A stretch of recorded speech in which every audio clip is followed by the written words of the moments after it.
Hello friends, कैसे हो आप लोग। I Rishabh Kumar again welcome you on our channel Edujeeva. हम लोग क्या डिस्कस कर रहे हैं? We are discussing class 10th physics and we are discussing chapter electricity in this. पिछले क्लासेस में हमने कहां तक डिस्कस कर लिया है?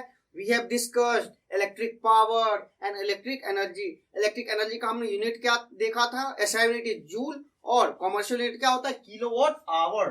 Kilowatt hour and this 1 kilowatt our is called 1 unit electrical energy consumed. और फिर हमने किलोवाट आवर और जूल के बीच में रिलेशन भी देख लिया था। 1 kilowatt hour equal to 3.6 into 10 to the power 6 joules. अब आज जो हम लोग करेंगे इलेक्ट्रिक पावर, इलेक्ट्रिकल एनर्जी, इन पे बेस्ड हम कुछ क्वेश्चंस करेंगे सो दैट कि आपका उनसे रिलेटेड सारे कॉन्सेप्ट क्लियर हो जाए। तो now let's move to first question. क्या कहता है?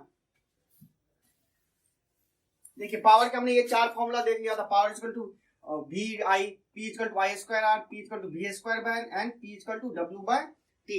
अब जो हमारा क्वेश्चन है, देखिए क्वेश्चन क्या कह रहा है। An electric motor takes 5 ampere from a 220 volt line. हमने एक इलेक्ट्रिक मोटर लिया। इलेक्ट्रिक मोटर के बारे में हम लोग डिटेल में अभी नेक्स्ट लेक्चर में मैग्नेटिज्म में पढ़ेंगे। अभी हमें बस मोटर ध्यान रखना है कि हमारे घर वाला ही मोटर है जिससे हम लोग पानी ड्रॉ करते हैं। मान के चलिए हम लोग पानी ड्रॉ करने वाला हमारा वो मोटर है। उसको वो क्या कर रहा है, उसको जब हमने 220 वोल्ट सप्लाई लाइन से कनेक्ट किया तो वो क्या कर रहा है? That is drawing 5 ampere current. 5 ampere का करंट ड्रॉ कर रहा है। अब क्या कह रहा है? Determine the power of the motor. हमें मोटर का पावर पता करना है and energy consume in 2 hour. और 2 घंटा अगर वो चलता है तो कितना एनर्जी कंज्यूम करेगा। तो नाउ लेट्स सॉल्व। देखिए, सबसे पहले हमें गिवन क्या क्या है? हमें I दे दिया, I इक्वल टू 5 एम्पियर दे दिया, V दे दिया, 220 वोल्ट दे दिया। हमें निकालना क्या? सबसे पहले power. Power equal to what? Power ही निकालना है। देखिए, पावर का कौन सा फॉर्मूला लेगा इनमें से? क्योंकि हमें पास V और I है तो ये पहला वाला फॉर्मूला लग जाएगा। P equal to VI। V क्या है हमारे पास? 220 वोल्ट। I कितना है हमारे पास? 5 एम्पियर। ये आ जाएगा आपको 1100। यूनिट क्या होगा पावर का? वॉट, क्योंकि दोनों एसआई यूनिट में वोल्ट और एम्पियर, तो इसका भी एसआई यूनिट हमारा वॉट। तो पावर हमारा आ गया 1100 वॉट। और 1.1 किलोवाट भी इसको लिख सकते हैं।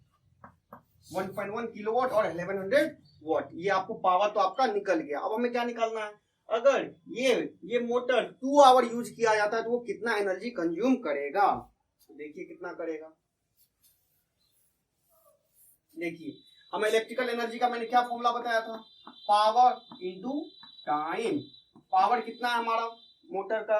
1100 वॉट। लेकिन हमें किसमें रखना होता है? किलोवाट में, क्योंकि यूनिट जो हमारा कमर्शियल यूनिट कितना में होता है? किलोवाट आवर में। किलोवाट आवर में, तो हम इसको किलोवाट में रखेंगे। अगर पावर को किलोवाट में रखना पड़ेगा और टाइम को आवर में रखना पड़ेगा, तो पावर किलोवाट में कितना है? 1.1 किलोवाट इंटू टाइम। टाइम कितना है हमारा? 2 आवर। तो कितना आ जाएगा एनर्जी? 2.2 kilowatt hour. इसी को हम लोग कहेंगे 2.2 यूनिट। इसी को कहेंगे कि हमारा इलेक्ट्रिक मोटर अगर 2 आवर यूज होता है तो 2.2 किलोवाट आवर इलेक्ट्रिसिटी कंज्यूम करेगा, या इसी को 2.2 यूनिट्स भी हम लोग कह सकते हैं। तो आई होप कि आपको ये सॉल्व हो जाएगा। अगर यहीं पे आपको कह देगा what is the cost if आपका रेट जो है इज 5 रुपीज पर यूनिट, 5 रुपए पर यूनिट है, तो आपको कितना कॉस्ट लगेगा? तो क्या करोगे? 2.2 को आप 5 से मल्टीप्लाई कर दोगे तो आपको कॉस्ट भी पता चल जाएगा। अभी हम नेक्स्ट क्वेश्चन देखते हैं तो उसमें आपको और क्लियर हो जाएगा।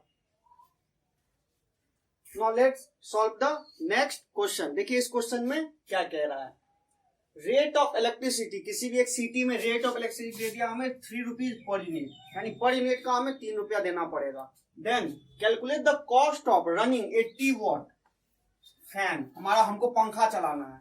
पंखा का पावर, फैन का पावर कितना दे दिया? That is 80 what. अब क्या कह रहा है हमें? और ये पर डे 10 आवर यूज हो रहा है। Fan for 10 hours a day, मतलब हर एक दिन 10 घंटा वो यूज हो रहा है। For whole month of June, पूरा महीना हमको चलाना है 10 घंटा पर डे। और उस फैन का पावर 80 वॉट है, तो हमें टोटल कॉस्ट कितना आएगा? हमें इलेक्ट्रिसिटी बिल इस पंखा का कितना आएगा? कैसे सॉल्व करेंगे? सबसे पहले निकाल लेते हैं। हमें होता क्या, एनर्जी इक्वल टू, सबसे पहले हमें कॉस्ट निकालने से पहले एनर्जी निकालना पड़ेगा। एनर्जी भी किसमें निकालना पड़ेगा हमें, किलोवाट आवर में, क्योंकि 1 kilowatt hour equal to 1 unit. तो सबसे पहले इलेक्ट्रिकल एनर्जी कंज्यूम क्या होता है, पावर इंटू टाइम।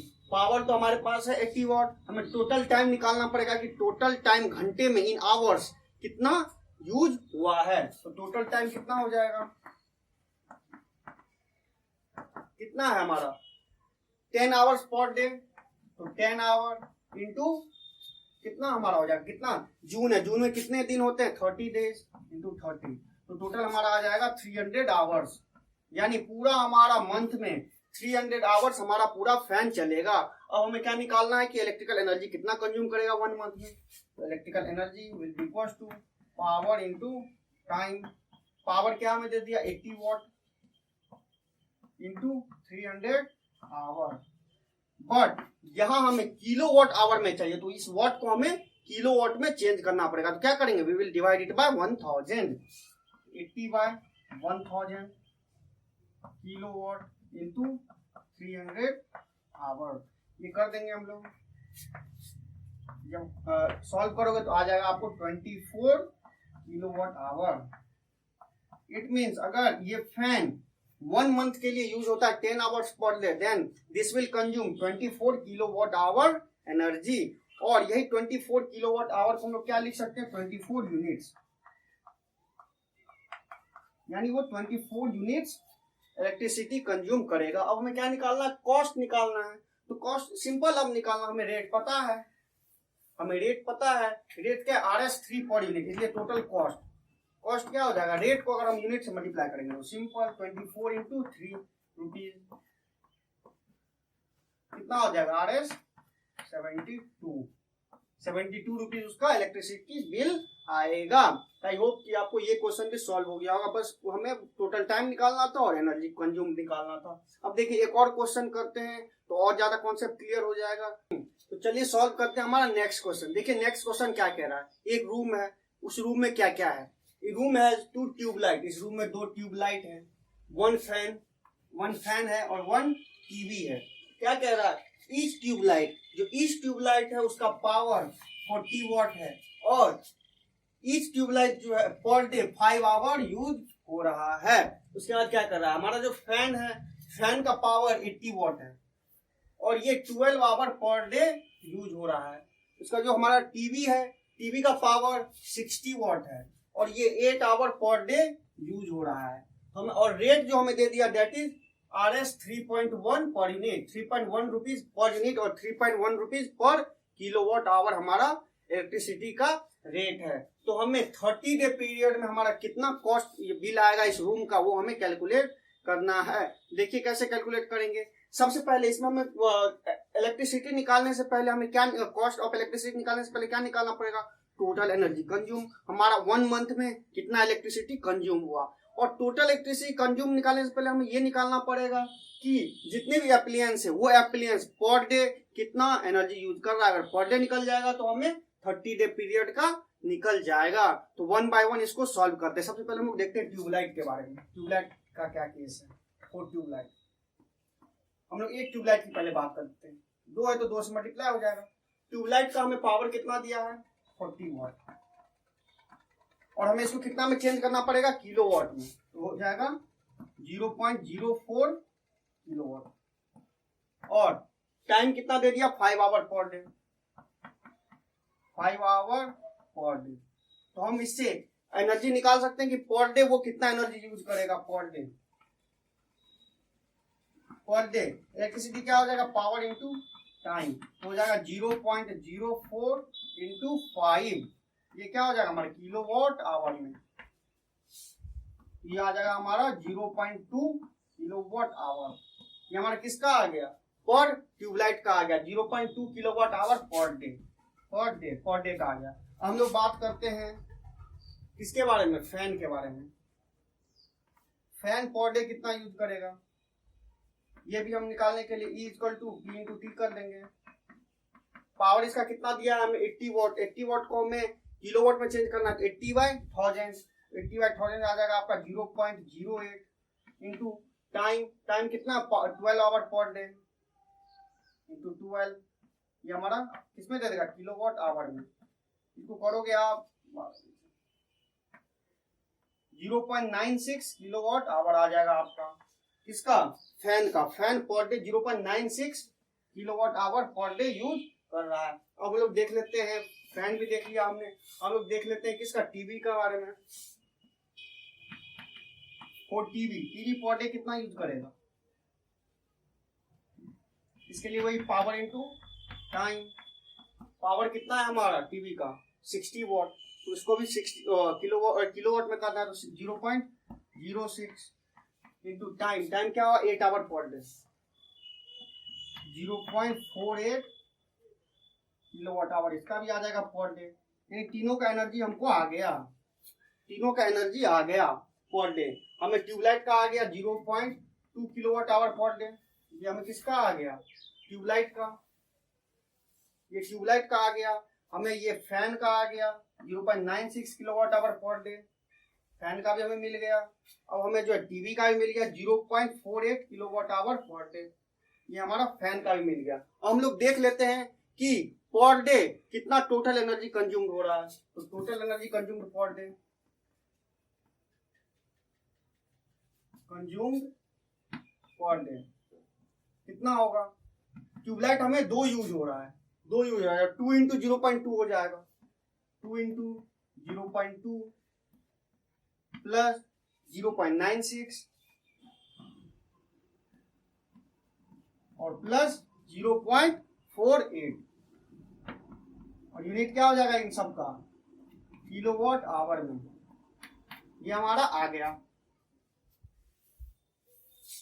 तो ये आपका हो जाएगा 0.4 प्लस 0.96 प्लस 0.48, यही आपका आ जाएगा। तो आपको करोगे तो ये आ जाएगा 1.84 किलोवाट आवर। यानी पर डे जो है हमारा 1.84 किलोवाट आवर यूज हो रहा है। हमें कितना के लिए निकालना है, 30 डे के लिए, तो 430 डे, 430 डे क्या कर देंगे सीधा, टोटल एनर्जी कितना हो जाएगा 1.84 इंटू 30 किलोवाट आवर। अभी मैं स्टेप बाय स्टेप कर रहा हूँ, अगर आप को एक बार ध्यान रहेगा तो आप एक स्टेप में ही सारा कर सकते, एक या 2 स्टेप में आप सारा कर सकते हैं। 1 प्रैक्टिस पे करोगे तो एक स्टेप में आप कर पाओगे। 1.84 इंटू 30 किलोवाट आवर आपका पूरे कितने 30 डे के लिए यूज करेगा। जब आप इसको मल्टीप्लाई करोगे तो आ जाएगा 55.2 किलोवाट आवर। ये आगे आपको एनर्जी आ गया कि टोटल 1 मंथ में कितना हमारा एनर्जी कंज्यूम होगा। हमें बस क्या करना है, रेट हमें पता है ये RS 3.1 पर यूनिट, तो इसको रेट से मल्टीप्लाई कर देंगे तो कॉस्ट आ जाएगा। Cost will be equal to 55.2 kilowatt hour into rate कितना है 3.1 पर यूनिट, क्योंकि 1 यूनिट को ही हम लोग 1 किलोवाट आवर कहते हैं। जब आप इसको मल्टीप्लाई करोगे तो आ जाएगा 171.12। इसका मतलब हमें अब इस रूम का जो इलेक्ट्रिसिटी बिल आएगा दैट विल बी 171.12 रुपीज। इसमें बस हमें ध्यान रखना था क्या कि इलेक्ट्रिक एनर्जी निकालना है, कितना एनर्जी कंज्यूम हुआ, तो that is power into time. तो हमें पर डे का पता है तो हम मंथ का निकाल लेंगे। टोटल एनर्जी सारे अप्लायंस को हम लोग सम कर देंगे तो हमें टोटल एनर्जी आ जाएगा। उसको फिर हम लोग कॉस्ट से मल्टीप्लाई, रेट से मल्टीप्लाई कर देंगे तो हमारा कॉस्ट आ जाएगा। आई होप कि आपको ये समझ आ गया होगा। नेक्स्ट लेक्चर में, नेक्स्ट वीडियो में हम लोग किसके बारे में बात करेंगे, जूल्स लॉ ऑफ हीटिंग के बारे में बात करेंगे। उसके बाद हमारा चैप्टर खत्म ही हो जाएगा। I hope you are enjoying with us, और हमारे चैनल एडुजीवा को लाइक, सब्सक्राइब और शेयर कर दें। और मैंने जो कुछ भी पढ़ाया है पूरा का पूरा उसका notes along with previous questions and CRT solution and many more resources you can download it from our website edujiva.com। तो थैंक यू दोस्तों।